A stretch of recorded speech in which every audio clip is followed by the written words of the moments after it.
Hello, America, and welcome to the Glenn Beck program. Our solutions for COVID coming up in just a second. We have Mark Meckler on with us.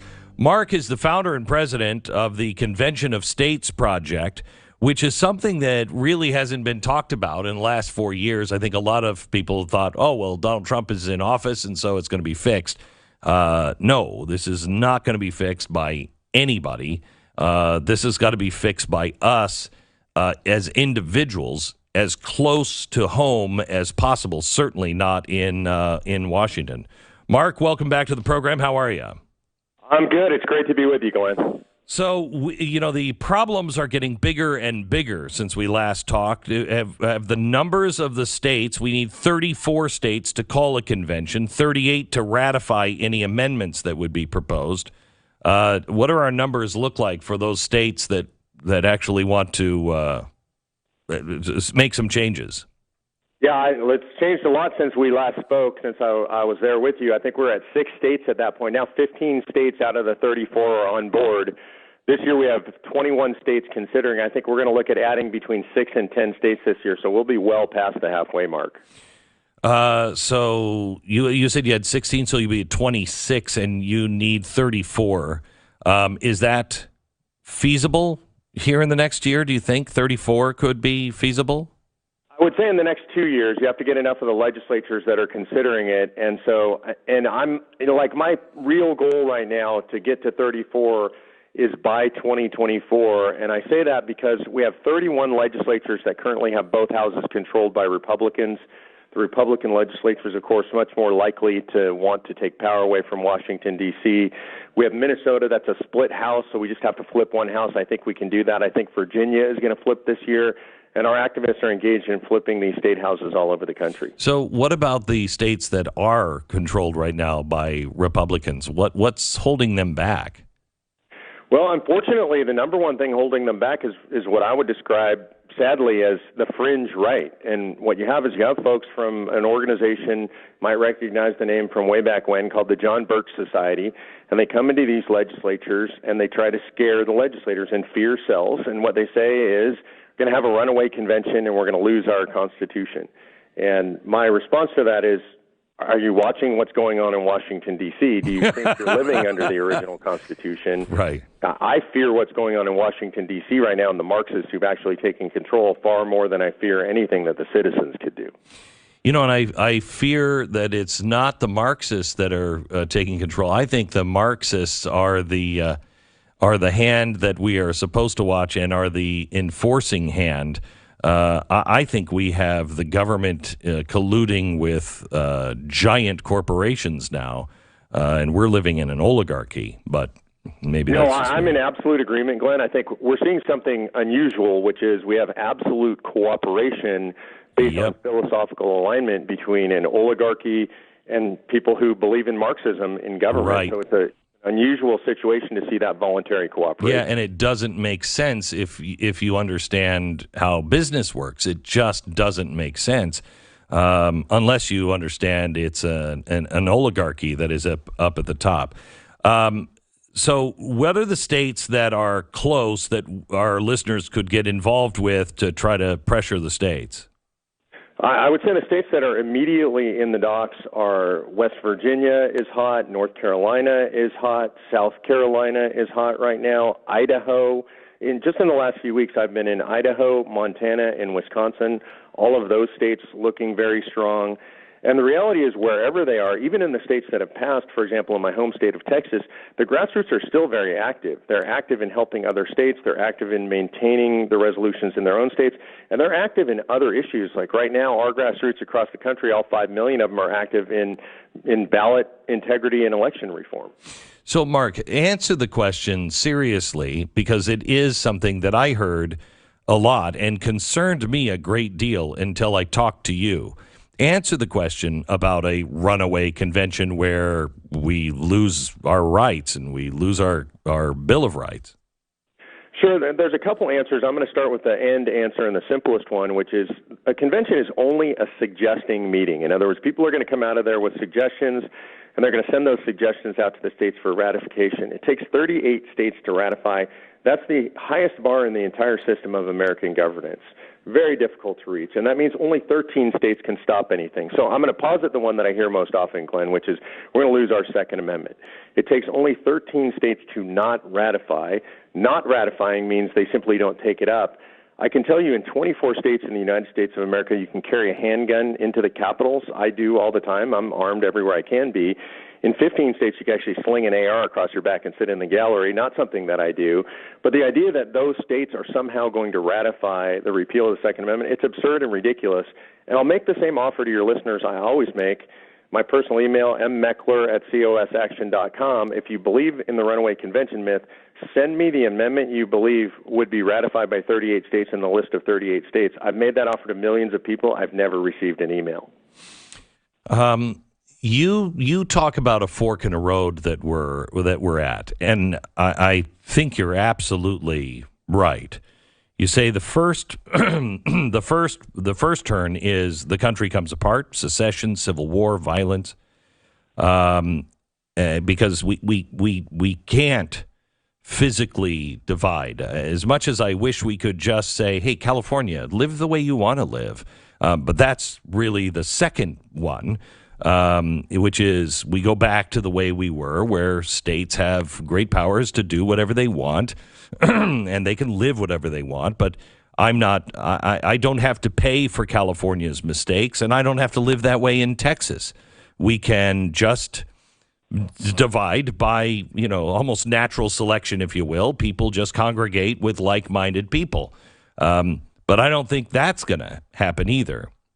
You say... Look, I think we're at a fork in the road, as you describe. I call it the great decoupling. It's taking place in America, and I think it's inevitable. It's unstoppable. Culturally, we're dividing. Politically, we're dividing. We're dividing commercially. We're starting to do business with different firms and different ways of doing business. I think that's going to continue, and I don't think it's bad. One way, you said, that we decouple is secession. I don't see how that happens without violence and destruction. Correct. And the loss of our place in the world. In 1787, the founders were facing a dangerous world. Not just Great Britain, but France and Spain, potential worldwide enemies that would have loved to have taken over the colonies. They understood that they needed to unite. They actually didn't like each other. This is something that we mistake when we look back at the colonies. We think they were so united. They united against a greater common foe, but they didn't trust each other. There was sectarian Christianity was one of the main things that divided them. Trade, diverse loyalties. We've never actually really been unified in the way people think as a country. The South is different than the North. The East is different than the West. There's actually a lot of disdain out there between the parts of the country. It's okay. In fact, our founding form of government came out of that. Federalism is a government designed for people who don't like each other that much, don't really get along, but know that they have to be united around a certain set of things. Otherwise, they're going to be too weak in the world. That's the beginning, and we need to go back to the beginning, and the tool that takes us back there is a convention of states. We take the power away from the federal government. We give it back to the people in the states. We let California be California and Texas be Texas. So what are the one thing that the states that are joining, what is it they're looking to change? Is there a common thread that all of them are saying, yeah, we really think we should propose this? Yeah, there are three common threads, and this is what the convention is designed to address. One is anything that would put the government's fiscal house in order, that would limit the fiscal power of Washington, D.C. So that would include things that people would be most familiar with, like a balanced budget amendment being imposed. Most of the states have them. They're not all healthy because of them, but they do better because of them.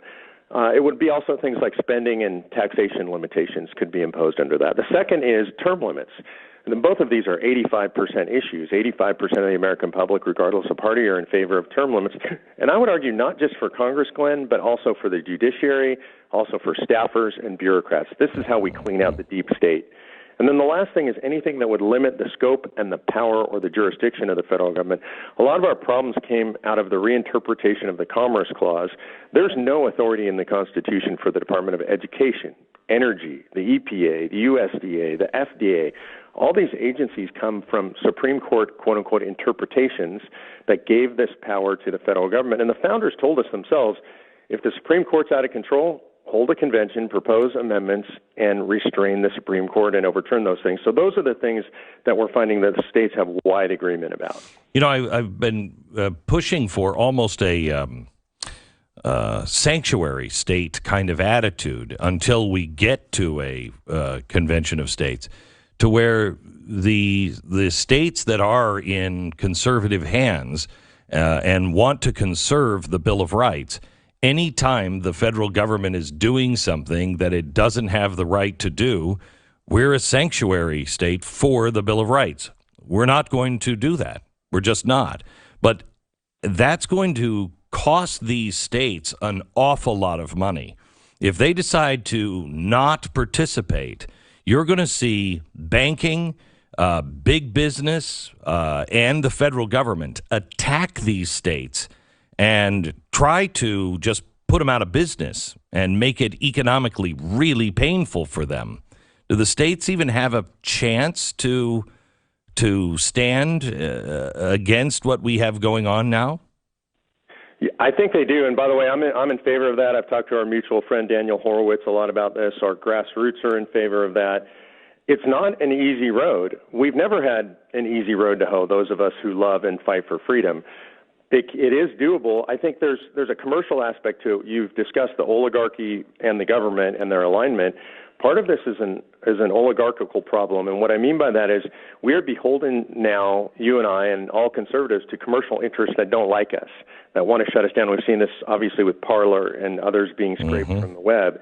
And so I'm in the process of building something called the stack. We need, as conservatives, everything that we need to operate in a digital world, from the cloud to the ground, everything in between. That would include conservative banks, conservative web hosting, conservative email services. If we don't have that, ultimately all of us will be controlled and erased from the digital world. This is fantastic. Tell me you have some big backers on this. I do. There are billionaires across the country that are very interested in this, and we are in early stage planning because this has really been motivated. I've been saying this for years, but it's really been motivated by what happened to Parler. And so I'm talking to the folks behind Parler and a lot of other people, big money folks and technologists on the right who want to make this happen, who believe it has to happen. We're currently working on the email services provider, the customer resource management, what's commonly called CRM. We're working on banking right now. I have a bank arranged. We're working on merchant account providers so people can take credit cards. All of it is in the works currently, Glenn. Good. We must have that. I'm very concerned about the banks, and I think that's going to start happening soon. Mark, keep us up to speed on both of these things, will you? Absolutely. It's my pleasure. Thank you. That's Mark Meckler. He is with the Convention of States.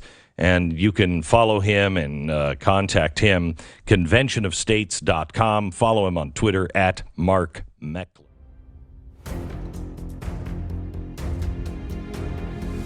I'm here live in Philadelphia at the Tomb of the Unknown Soldier. When you hear the phrase lives, fortunes, and sacred honor, these are the folks we should think of, those who anonymously gave their lives. Well, today you have a chance to volunteer. You need to volunteer for conventionofstates.com, the movement that's going to save the country. These folks are willing to step up and give everything. We need you to give just a little bit. Go to conventionofstates.com and volunteer today.